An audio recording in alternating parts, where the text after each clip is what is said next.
Good morning, guys! Dito tayo sa aking mga sisiw. Ano lang to, hapahapyaw lang to ha. Silipin nyo lang. Oh, ito na ang aking mga mababait na mga progeny babies. Mabait yan sila. Oh, wag na kayo magtulakan. Mabait yan sila. Oh, oh. Dati hindi man yan lumalapit. Kasi lumalapit na, huwag na kayo mag-away. Lumalapit na sila kasi akala nila meron akong kanin sa kamay. Pero wala naman. Ay, sikip nila. Ay, walang kanin. Pero masakit sila manuka Siyempre, akala nila may pagkain ako sa kamay. Siya. Ubusin ka nilang pagkain, bibili ka mamaya para makakain na rin kayo. Tara lang natin. Malamig ngayon, guys. Malamig. Sobrang malamig ngayon. Kaya, mayroon na silang ilaw na medyo mababa sa kanila. Tapos, tinatakpan na namin sila pag gabi. Ganito sila. Kanila sa gabi. Yan. Para yung hangin, yung ihip ng hangin, hindi talaga nila mararamdaman masyado. Pero pag umaga, syempre, kailangan tanggalin sila para maliwalas naman kahit papaano. Pero malamig pa rin Well guys, ngayon ang ating pag-uusapan ay, diba, kahit malamig, mas tindi pa rin yung sikat ng araw katulad yan, tingnan nyo. So ngayon, nakikita nyo doon banda sa pupuntahan natin na yung mga sanga-sanga ng ating mga mahogany ay binawasan kasi sobrang mahangin naman nung may bagyo-bagyo. Sumasayaw, delikado baka mabagsak. Kaya ngayon, naisipan na magbawas. Tingnan nyo dito. Kaya napakamaliwanag dito, saka napakainit. Tingnan nyo guys, dito pa lang nasisilaw na ako. Isang mata na lang gumagana sa akin. Ayan guys, tingnan nyo. Wala na itong mga sanga-sanga, diba? Tapos, yung kapalit, tingnan nyo, masyadong exposed sa element ng ating mga alaga. Wala silang lilim. Ngayon gagawa tayo ng artificial na lilim gamit ang mga sako ng Enercon. Effective to guys. Makapal at saka hindi basta-basta papasok yung ulan or basa. At the same time, pwede mo lang siyang tupiin para magkaroon ng hangin yung loob ng mga bahay. Yung mga yan, tingnan nyo naman, lalong-lalo na yung mga pen, yung mga pugad nila naaarawan. Kaya kailangan gawan talaga ng paraan. Ito muna.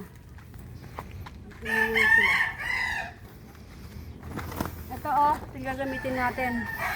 Hindi talaga kami nagtatapon ng mga sako.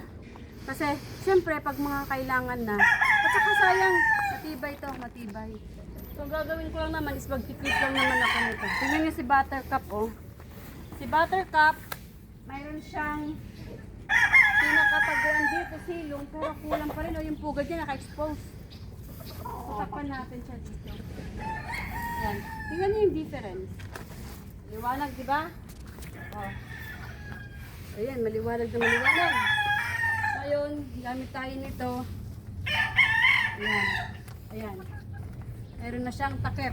Kita nyo? Pero syempre, aanahan natin dito. Clip lang natin. Clip lang natin dito. Tapos isa pa dito banda.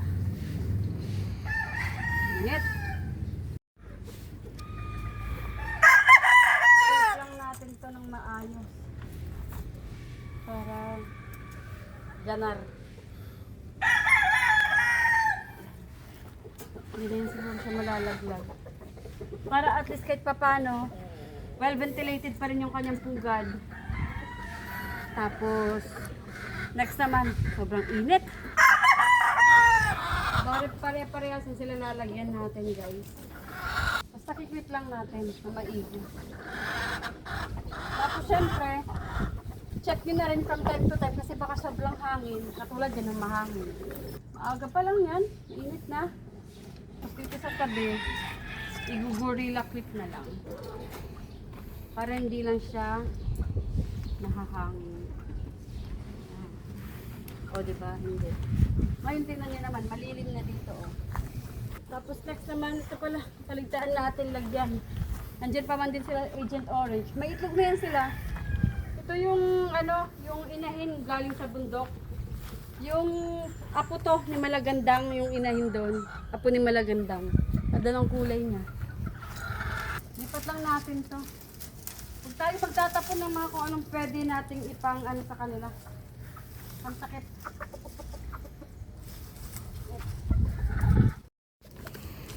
Pare-parehas naman sila eh. Parang feeling ko mayroong may mas dark. Ayun na.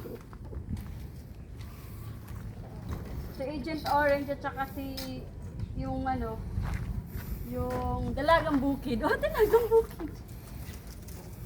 Galing kasi sa bundok. Ang boy, huwag magulo dyan. Ayan o, ang ganda. Bali, kulang pa tayo ng ano, dalawa pang pen, flying pen, wala pang mga takip. Nagkulang ako ng dala. Kasi hindi ko pa kabisado yung kung sino yung naaarawan. Unfortunately, lahat apektado sila ng pagkawala ng mga sanga-sanga ng mahogany dito sa ating likod. Pero okay lang yun kasi naman sa sobrang hangin baka matumbahan talaga dito. So, win-win situation pa rin. Tayo na lang mag-adjust. Pwede naman tayo magtakip sa kanila. Katulad ng ginawa natin. Recyclable materials para hindi masyadong magastos at saka hindi rin marami ng babasura na matatapon. So guys, silipin natin sila isa-isa. Unang flying pen kay Buttercup. Wala pa siyang partner pero nangingitlog siya ng nangingitlog, which is good. Lagi siyang may itlog para sa atin. Ayan. Bibigyan na namin siya ngayon ng partner kasi parang tapos na siya or medyo okay na siya sa kanyang paglulugon. Ayan. Tapos sa katabi naman niya dito sila Agent Orange at saka si Dalagang Bukid. Ayan. Maya-maya na rin magre-refill tayo ng tubig. Ayan. Medyo mainit talagang ano, lugar ngayon. Ayan. Tapos next naman natin dito, yung lugar ni Lucky. Si Lucky guys ay, ano lang palitan lang to si Agent Orange, si Dalagang Bukid ng, ano, ng bahay. So ngayon, nandito siya sa kabila, si Agent Orange. Ayan. Dito kay Dalagang Bukid. Tapos, bukas, dito naman siya kay Lucky. Bali nililipat-lipat lang natin para magkaroon sila ng ano, pagkakataon or panahon para magpalahi. Yan. Next naman natin dito si Lemon Snickets kay Bat. Tapos naman si Choppy. Ayan sila. Ayan. Ayan oh. Kita nyo ba o masyadong maliwanag? Hindi ko sure. Basta maliwanag na maliwanag. Masyadong mainit. O yun. Meron na silang itlog. Tingnan natin kung papayag silang silipin natin. Silip lang, sisilip lang. Okay. Basta, paitlog na yan sila. Di na ako pumasok, baka magwala sila. Sayang yung kanilang pagiging kalmado, 'di ba? So guys, yun ang ating mga pinapalahi. Tapos guys, dito tayo kay Gigi. Ayan. Yan si Gigi. Partner din niya si Riot. Si Riot naman nandun sa kabilang pen. Meron din siyang kapartner. Ayan. Tapos naman dito naman sa kabila. Sobrang mainit din yung pugad niya. Pero hindi naman gaano. Kahit papano meron tayong pantakip. Dito naman yung ating butcher pair. Ayan. Yung butcher pair na ito yung nanay at tatay ng apat natin na mga itlog. Doon yung pinakaunang parte ng video na to. Ayan. Ayan sila. So, mainit din. Guys, hanggat maaari, wala lang kaming pantakip dito. Mas maganda sana kung hindi tayo magtatakip ng yero. Lalo na kung sobrang init yung panahon. Kasi, mas nagdadagdag siya ng alinsangan. Papalitan din namin yan eventually. Ayan yung pugad oh. So, sobrang init. Tapos naman, syempre, kilala nyo naman si Macho Guapito, yung aming, cobra. Naked neck na barako. Mabait yan. Mukha lang siyang hindi mabait. Tapos, ito naman yung kay Barangay Donna, si Queen Bee. Okay na. Control na natin yung init na pumapasok. Wala din kasi ditong lilim, oh. Ayan. Kasi na yung nyug na to, na uwang. Nangamatay siya. Tapos wala din puno. So, open area to. Pero, ayan, ginawa na natin ng paraan. Ayan. So ito talaga yung area, medyo mainit dahil nga na-expose sila sa elements dahil sa pagtatanggal ng mga sanga ng mga mahogany.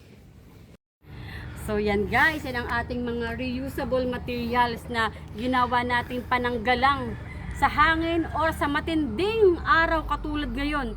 Disyembre na pero malamig at mainit pa rin ang ating sitwasyon. Yan ang maging komportable ng ating mga alaga. At syempre guys, abangan nyo ang aking mga susunod na gagawin sa mga next episode. Abangan nyo lang ako.